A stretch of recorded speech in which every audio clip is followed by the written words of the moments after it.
Magandang umaga sa lahat. At sa aking pamilya, okey lang po ako dito. Mabuti naman. Mga kasama ko mabait, minsan, minsan hindi.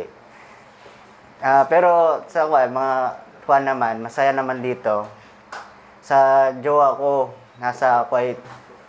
Mag-ingat ka lagi diyan. Salamat sa suporta na binigay mo sa akin. Minsan napapadala ka kahit walang ala ako.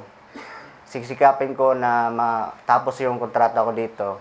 At sa nanay ko, kuya ko, ingatan mo si mama kasi siya na lang yung natin, nagkuhan sa atin na bumuhay sa atin hanggang pagkabata. Wala tayong tatay, kaya ingatan mo si mama dyan. Pasensya na, medyo sakit sa ulo ako, pero kakayanin ko dito para sa'yo. Salamat sa lahat, ma.